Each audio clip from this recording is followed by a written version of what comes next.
Anyway, I guess that's it, because he never did respond. Yeah, that was it.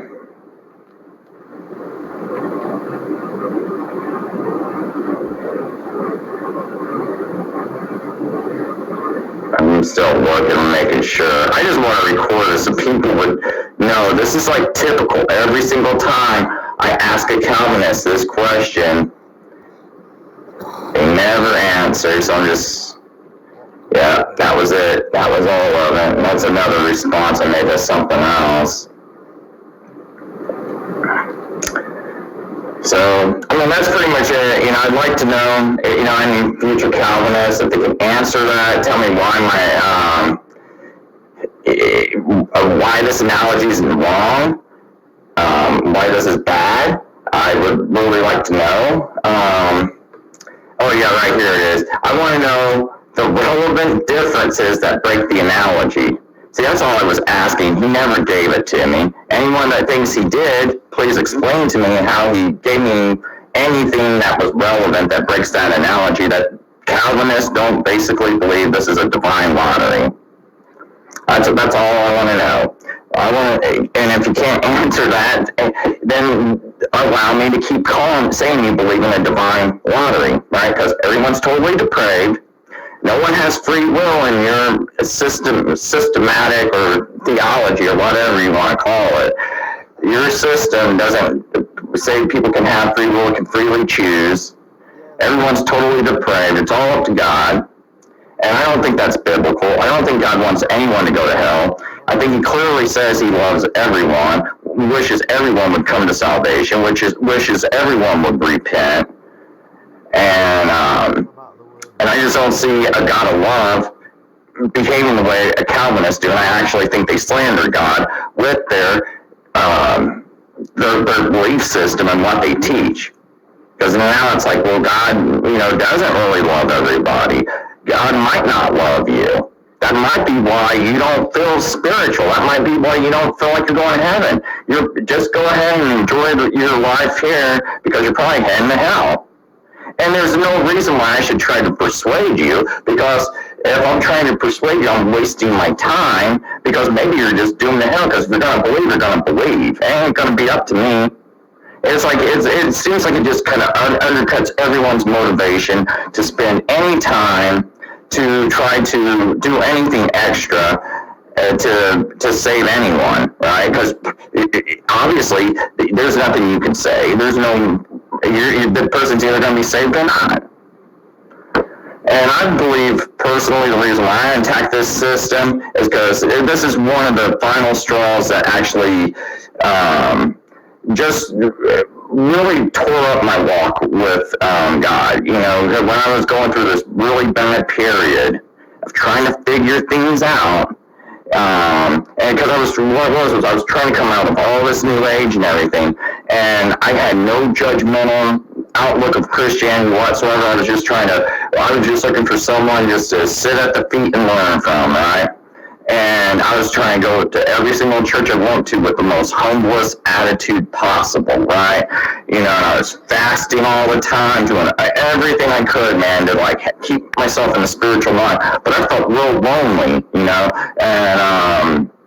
and it's like, for some reason, like when I heard this Calvinist talking at church, and I didn't realize it was Calvinism at the time, and he's teaching total depravity and all this other stuff.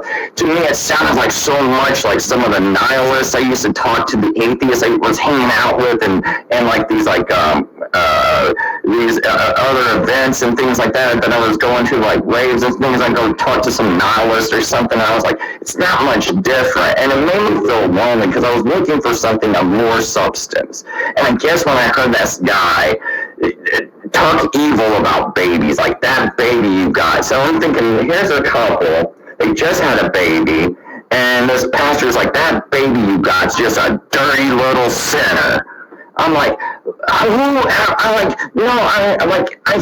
hated that so bad, hearing that come from that guy's mouth.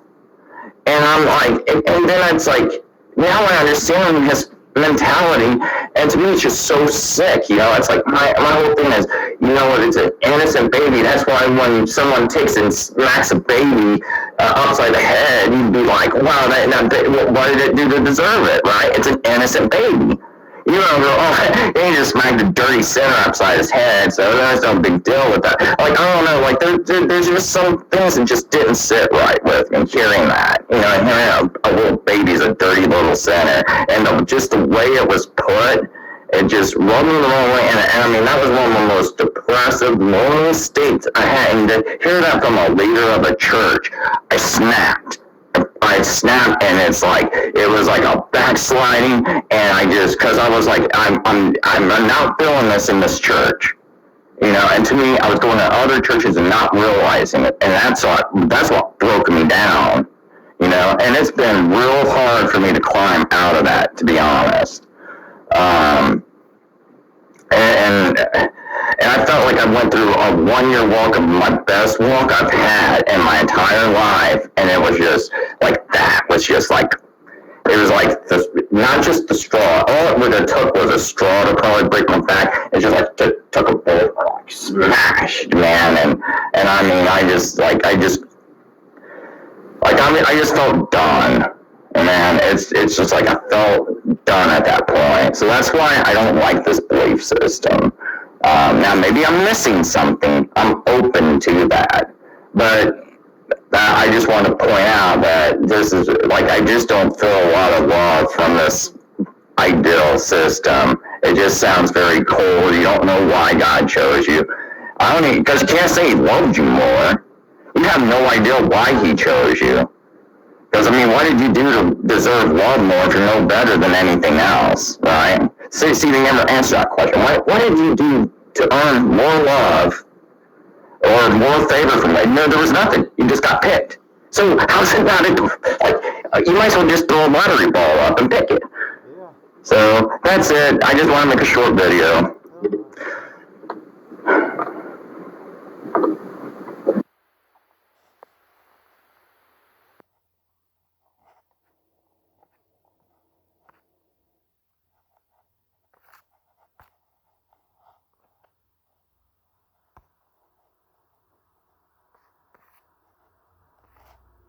You're right. Bible passage. Well, I'm watching this Leighton Flowers video the other day called, just so in case people want to watch the video itself, John MacArthur's Confusing Critique on Reaching the Culture. So this is by Leighton Flowers. This channel is called Soteriology 101 with Leighton. Yeah, I was going to watch that myself. Yeah. Flowers. But anyway, there's this one Calvinist in the comment section. And I feel like this is a really good argument of mine, right? Because I'll get to that in a second. But this one Calvinist says, libertarian free will is a myth. Emotional reaction, Calvinism is more reasonable than others. Calvinists generally argue that God determines everything. And everyone's totally depraved. The only way you don't have a choice of being saved. You're not the one who makes the choice to become saved. Regardless of all these Bible passages that say like things like, choose you this day who you will serve and all this other stuff, that looks like you have a choice, right? But they say that it's only like up to God whether to choose that you're saved or not, and they just look at everyone being totally depraved as you're basically dead, and just like a dead man can't raise himself from the grave, you would have to have God do it. They look at God the same way, you cannot be saved unless God decides to do it. And I want to show you how much trouble they have with this argument I got.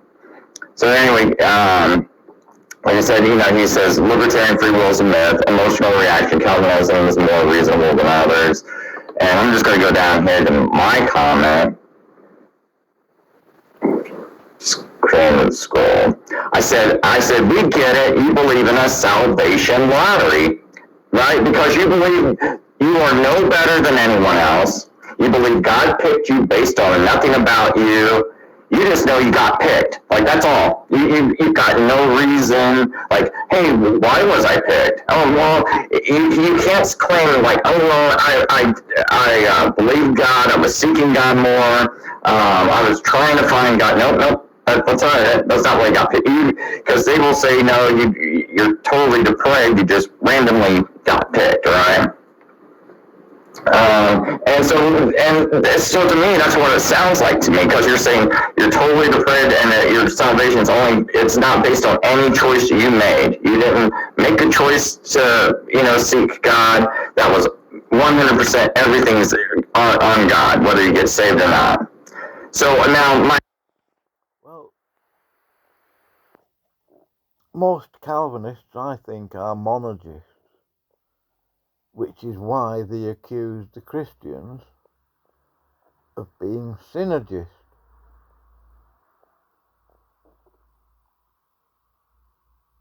And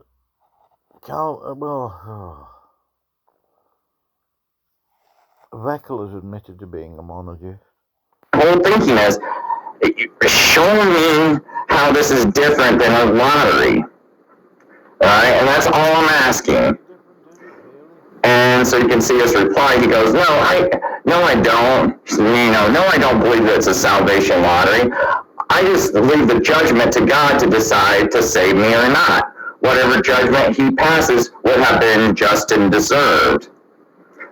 So I said, explain to me how it's not a lottery in your view. Why is a person picked? If it's not based on the person at all as to why they get picked, then it's like a salvation lottery. And if it's not, please explain, all right?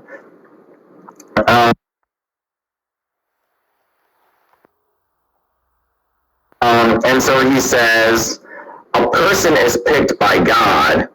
Those who God... a person is picked by God. Those who God, not man, those who God judges as deserving will be saved. Whoever doesn't get saved would have deserved it, for they would have been evil bad anyway.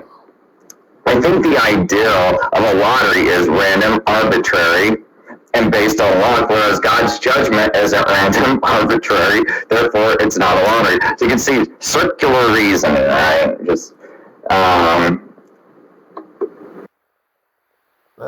Is it circular reasoning? Could be. Well, yeah, probably. I mean, Calvinists use every fallacy they can think of. Question begging, tu quoque, false dichotomies, straw men. So I'm going to put, let's see if I can go.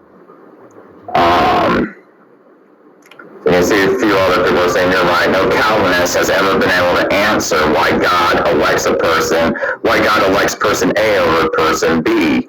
They know it's divine lottery, but won't admit it. Well, yeah, it's that, and I think one of the consequences of that divine lottery thingy, right, is egotism. It gives them a feeling of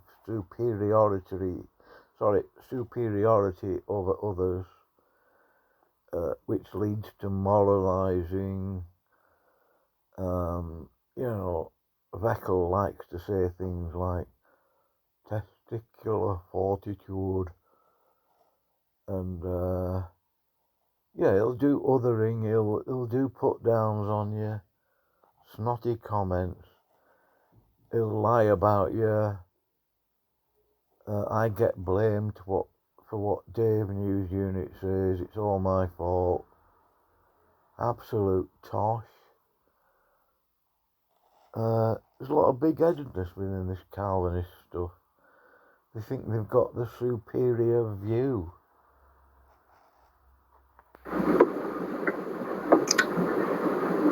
And basically telling me, divine lottery, I like that term. And then I said, so now I respond back to the Calvinists one more time. You're not answering. You're basically making a statement that agrees with what I stated. You're saying deserving is basically a lottery, right? Because it's still like you're not explaining why this person's deserving. You're just saying, well, they're deserving. That must be why they got picked. But you're not explaining it. And I want to know what this is based on, because to me it looks just like a lottery system, right? You're just assuming because they are picked by this divine lottery that they are deserving, yet you cannot come up with a single reason as for why they are picked. You just assert I am wrong without substantiating your lie. Yeah, they can't substantiate anything. Why do they deserve that? If that is the case, that deserving something so instantiates you getting picked by God, elected, divine determinism, exhaustive divine determinism, this, that, and the other. Yeah, it's a lottery. None of them can explain. So they'll start blabbering about other garbage.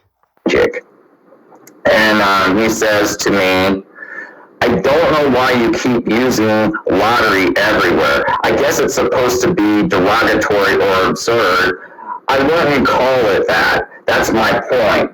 These sort of arguments are similar to the puppet/robot argument against determinism.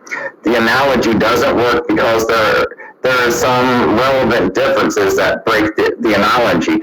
I want to know what those relevant differences are, though. See, I keep asking that, and you guys never say that. You're just like, oh, you're just being derogatory. And you can see how, like, the same way I'm talking to them, some of these guys start to get a little bit like Seventh-day Adventists. You ever see, like, me argue with the Seventh-day Adventists when I get them to a certain point, I'm like, explain this, and then it's like, drag it into the weeds and go round and round in circles, as you said, Chris.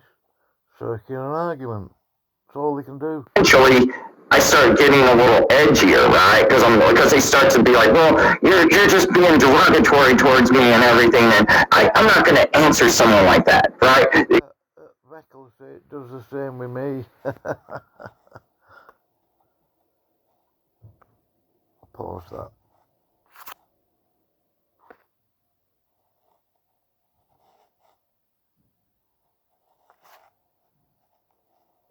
What if Dave's still alive?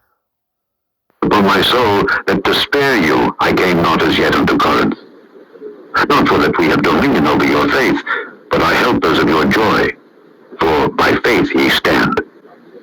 Chapter 2. But I determined this with myself, that I would not come again to you in heaviness. For if I make you sorry, who is he then that maketh me glad, but the same which is made sorry by me?